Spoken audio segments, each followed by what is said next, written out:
Moravi Rabota et Moadim Nesimcha, on arrive au septième jour de Pessah.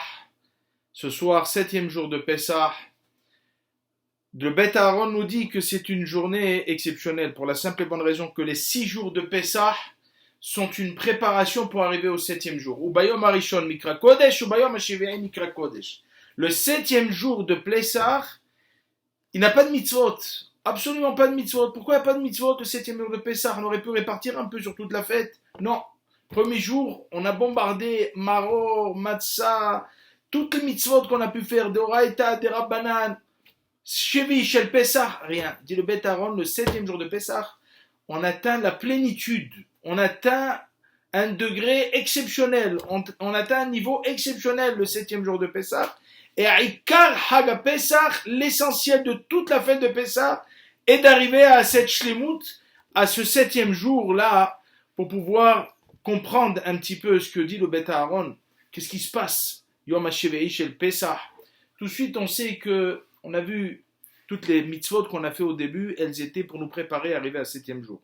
Le septième jour, où qu'est-ce qu'on a fait? On a chanté la Shira. On a chanté, quand on a traversé la mer Rouge, Ze Eli Ve'anveu, on est arrivé à un degré de Emouna tel exceptionnel qu'on a dépassé tout ce qui pouvait être relatif à la Gashmiut, tout ce qui pouvait être relatif à la matérialité. Maintenant, Kadosh Baruch Hu, pendant ce fameux miracle de Yetziat Mitzrayim, de Kriyat Yamsouf, de l'ouverture de la mer Rouge, on sait que Kadosh Baruch Hu Vaïbak O'Hamaim, que toutes les eaux se sont fendues et scindées, mais dit Rachid dans Kol Maim Sheba Olam. Toutes les eaux du monde entier se sont ouvertes. Pour quelle raison? L'Am Israël, il était là-bas. On avait besoin que la mer Rouge s'ouvre. On passe, envoie un merci. Pourquoi Kadosh Baruch Hu a eu besoin? Comme nous dit le Ran, dans les drachot du Ran, il nous dit que Akadosh Baruch Hu jamais fait un miracle si on n'a pas besoin de celui-ci. Alors pourquoi ici, Akadosh Baruch Hu, il a ouvert toutes les eaux du monde entier? Toutes les eaux du monde entier. On n'avait pas besoin. Pourquoi en Australie, au Brésil, de partout? Les eaux se sont ouvertes le septième jour de Pessah. Quelque chose d'exceptionnel. Ce jour-là, Bayosh Hashem Bayom Ahu. Ce septième jour de Pessah, le Kedushat Alevi dit que c'est un jour qui a été préparé depuis la création du monde. C'est un jour exceptionnel. Qu'Akadosh Baruch Hu, il a décidé que dans ce jour-là, il y a une Yeshua particulière, il y a un niveau particulier. Et il a dit plus tard, mes enfants seront peut-être dans la tzara, peut-être seront dans la souffrance. Et ils devront comprendre que ce jour-là, j'ai ouvert toutes les eaux du monde entier pour qu'ils puissent puiser dans tout endroit dans le monde, de la dimension de cette journée, de la dimension de ce jour qu'Akadosh Baruch Hu, il a presque décidé au-delà de la nature, surnaturel, au point qu'Akadosh Baruch Hu, il a fait ce Nes Nissim Beniflaot de Kriyat Yamsouf. Donc, en vérité, ce jour de septième jour de Pessah est un jour qui est miyu'ad, qui est un jour qui est prédisposé, qui est prédestiné pour le Ham Israël à voir les Yeshuot. C'est comme ça que Akadosh Baruch Hu a conçu. Maintenant, ce miracle a été tellement puissant qu'il a donné des kohot à toutes les générations. Tout le monde connaît l'histoire de Rabbi Pinchas Ben Yair dans la Gemara de Houlin Davzen qui nous dit que Rabbi Pinchas Ben Yair devait faire une mitzvah pour aller racheter des prisonniers, faire une mitzvah de Pidyon Shvuim. Quand il est arrivé devant, tout le monde connaît, il a demandé, il a dit, il devait traverser un fleuve et le Guinna il s'appelait, il lui a dit, ouvre-toi s'il te plaît, laisse-nous passer. Il lui a dit, qu'est-ce que tu veux? Pourquoi tu veux que je te laisse passer? Toi, ça fait que tu vas faire la volonté de Dieu. Moi, je suis sûr que je suis en train de faire, puisque toute eau qui circule, elle est en train d'être, d'accomplir la volonté d'Akadosh Baruch Hu. Mais qu'est-ce que tu veux que je t'ouvre pour toi? Peut-être tu vas pas récolter l'argent nécessaire à libérer tes prisonniers. Il a dit, ou tu t'ouvres, ou je t'assèche. Tu as compris? Ou je décrète que je t'assèche à cet instant-là. Et voilà que, bien sûr, elle s'est exécutée. Il y avait derrière quelqu'un qui passait avec des hitim, avec aussi comment dirais-je, des gerbes de blé pour aller faire les matzot. Il lui a dit, je t'en prie, pour toi aussi, pour lui aussi, ouvre-toi. Et il s'est ouvert une deuxième fois. Après, il est passé. Troisième fois, il y avait un arabe qui est passé comme ça. Hein. Il a dit pour ne pas qu'on soit un peu traité d'antisémite, qu'on n'est pas prêt à l'accompagner, celui-là aussi avec nous dans le chemin et de le laisser comme ça en rade. Alors il a dit, ouvre-toi pour lui aussi. Et la Gemara, elle dit, et elle termine en disant, Gadol, grand est cet homme, quel Gadol Nafish, quel grand est cet homme qui, mi Moshe Rabbeinu, plus encore que Moshe Rabbeinu, Veshishim Ribo, et que les 600 000 personnes qui étaient au Am Israël, qui était au Beitiat Misraïm, Kama Nafish Gavra mi Moshe Veshitin Rebin. Voilà, joli. Comme ça, il dit Israël. Combien il est grand? D'après le pshat de la Gemara, c'est combien il est grand. D'après le pshat, pas le pshat, pour sortir un peu du pshat, parce que ça m'a toujours dérangé cette avamina de la Gemara, même si ensuite, on voit que la Gemara, elle dit non, il est équivalent, pas comme Moshe Rabbeinu, il a agi. La Gemara réfute, dire qu'il s'est ouvert 3 fois, il n'a qu'une fois. Il dit que, en vérité, Kama Nafish, combien est grand, mi Moshe. La force que Rabbi Pinhas Ben Yair elle a puisée, Kama Nafish Gavra, combien est grand cet homme, d'où elle vient cette puissance et cette grandeur, mi Moshe, de Moshe Rabbeinu, de ce qui s'est passé, le Shevei Shel Pesach, c'est-à-dire ce soir, qu'Akadosh Baruch Hu a ouvert, parce que Moshe Rabbeinu a aujourd'hui décrété et a demandé à Kadosh Baruch Hu a ouvert Kriyat Yam Souf ce jour-là, ça a donné pour toutes les générations à venir Koah. Voilà pourquoi, quelle que soit la personne dans le monde, aujourd'hui à cet instant, Beshevi Shel Pesach, il y a un Koah exceptionnel qui peut être exécuté. Et enfin, d'où on a obtenu ce Koah de la Emouna, d'où on a obtenu ce Koah de la force, de pouvoir assister à cette Me'al Teva qu'Akadosh Baruch Hu ouvre la mer pour le Ham Israël, parce qu'on a atteint un degré de Emouna maximal. On a atteint un degré vraiment exceptionnel de Emouna en Akadosh Baruch Hu, Vaya Amin ou Bashem ou Moshe Avdo. Parce qu'ils ont une Emouna exceptionnelle, alors Akadosh Baruch Hu a pu exécuter justement cette demande. Mais attention, tout le miracle est intervenu uniquement après que quoi? Que, ayant atteint ce degré de Emouna qui était tel au point où Narshon et Abinadab n'avaient plus aucun doute. Et ils se sont jetés dans la mer. Puisque quand Moshe lui a dit, pourquoi tu pries, Vaïtzrakou, ils sont mis à prier, il dit, non, stop, arrête de prier, Daber et Ben Israël, Veïsaou. Dis au Ben Israël que ça ne dépend pas de moi, Kadosh Baruch Hu, de vos prières. Ça dépend maintenant de vous, de l'action, de pouvoir faire cette misérut.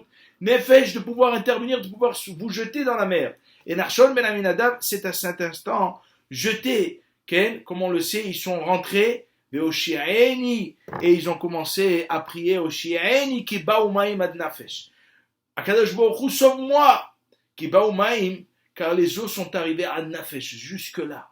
Quand Akadosh Baruch Hu, il voit que la personne, elle fait son mesirut nefesh, elle sort de sa zone de confort, elle a une émouna exceptionnelle, pas elle reste où elle est statuée et elle évolue en fonction de ce qu'elle peut. Non, elle va dans une foi inébranlable en Akadosh Baruch Hu et Hachamim.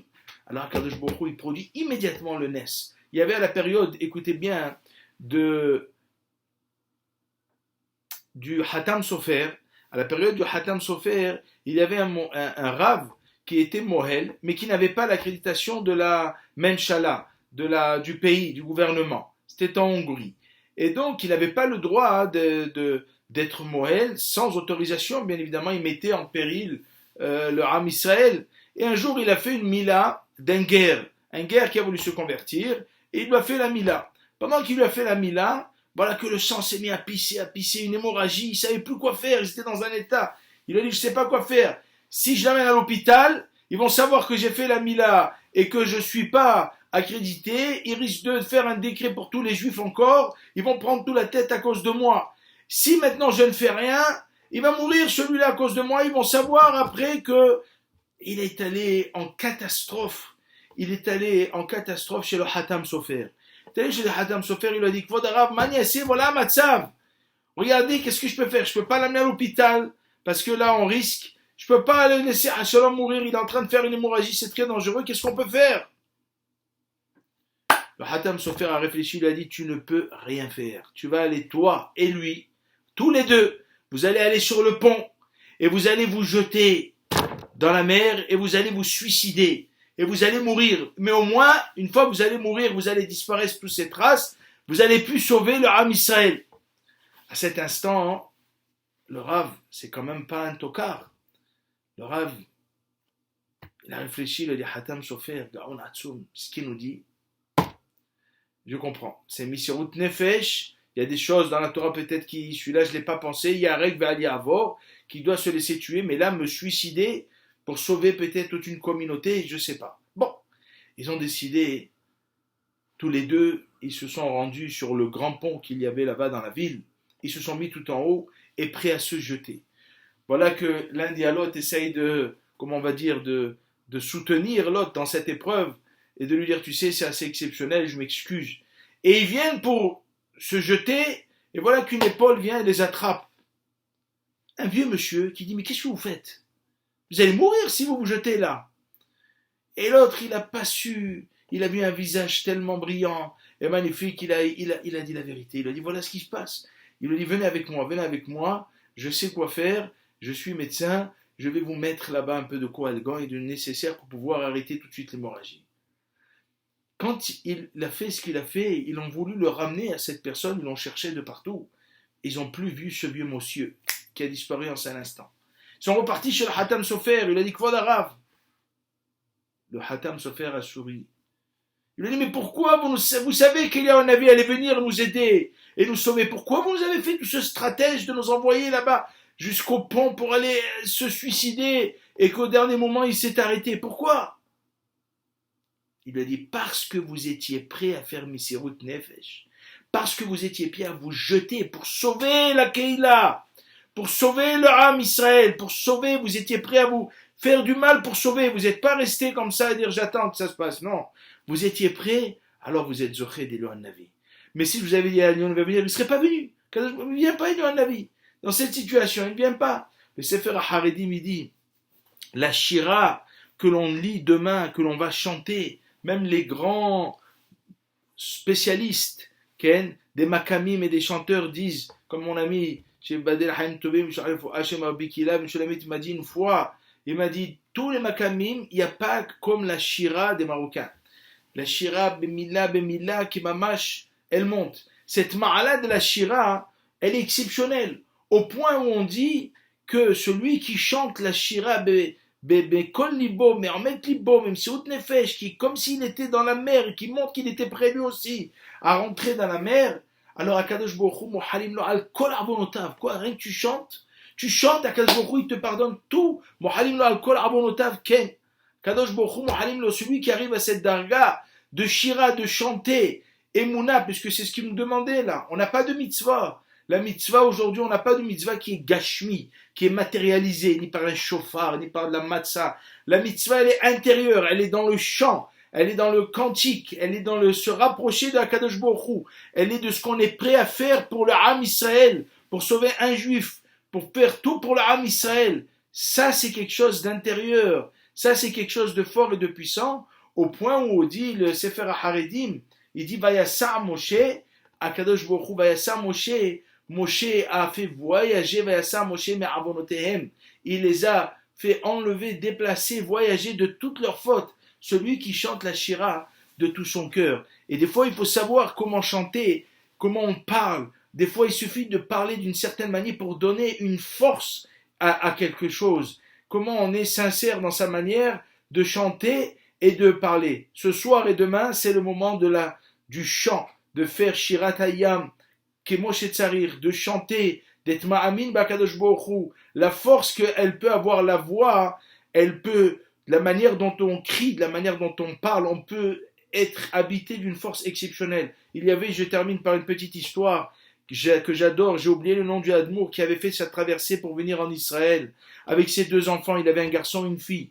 Quand il est arrivé presque au port, la tempête était tellement dure que le bateau s'est effondré et il a pris son fils et sa fille entre les bras, et il a essayé de nager, jusqu'à arriver au bord de l'eau, mais il n'a pas pu, au bout d'un moment, il a craqué, il n'avait plus de force, la mer était fraîche, et les forces ne lui venaient plus, et il n'arrivait plus à emmener son fils et sa fille à bord.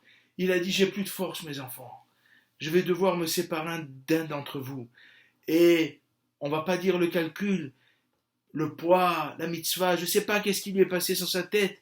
Il lui a dit à sa fille, ma fille, ne m'en veux pas. J'ai fait tout ce que j'ai pu. Mais si maintenant je te prends, toi et moi, on va pas pouvoir y arriver. Au moins que je puisse sauver l'un d'entre vous, ton frère et moi. et je vais essayer de le sauver au moins un. Et je pourrai pas te sauver, ma fille. Ne m'en veux pas. Et je t'aime. Et sache que je ferai tout pour toi. Et là, d'un coup, la fille, elle se met à crier, Papa! Elle a saisi son père. Elle a crié, Papa! De toutes ses forces. Le père a été tétanisé un seul instant. Ce cri, il lui a donné un koah, il lui a donné une force, qui lui a redoublé toutes ces forces qu'il avait dans le corps, et il a pu emmener ses deux enfants à bord. Il a pu emmener ses deux enfants sur la terre ferme. Et toute sa vie, il a dit, ma fille, je ne pouvais pas avoir conscience de ce que la voix, de la manière dont tu as prié, dont tu m'as crié, Papa, tu as donné dans ma force et dans mes muscles une force exceptionnelle. Donc ce soir, Bezrat Hashem, on va crier à Kadosh Baruch Hu, Shira, on va chanter à Kadosh Baruch Hu, Ishma Tfilotenu Beratzon, Vekabel Tfilotenu Beratzon, il va écouter nos prières, Vemena Magefa Mikol Ammo Israël ou Mikol Haolam Kullo, et ils vont enlever cette Magefa, ils vont pouvoir tous accueillir Bi'at Goel, parce que c'est le jour à Meyuad. David Amelech dit Mehoula lekra Hashem, Omin Oivai Ivashea. Il dit Rashi, donc Mehoula lekra Hashem, je vais chanter à Kadosh Baruch Hu. Omin Oivai Ivashea. Rashi, il dit, avant même que la Yeshua, elle vient, David Amelech, il chante la Yeshua. Pourquoi? Parce qu'il est sûr qu'elle va venir. Ce qui donne à David Amelech la force de chanter, c'est parce qu'il est sûr que la Yeshua, elle va venir. Ce qui nous donne à nous ce soir la force de chanter, c'est parce qu'on est sûr que la Yeshua va venir. Be'ezrat Hashem, shenizke la geoula kirova bimera be'aminu beti'at amitim bekarov. Amen ve'amen. Je vous aime à tous. Hag sameach, benishma benitbaser besorot tovot. Demain soir, c'est Hag ha'emuna, la mimouna, la fête de la Emouna que Be'ezrat Hashem, on monte à Biat Goel, tous ensemble dans la darga de la Emouna. Shlema, amen ve'amen.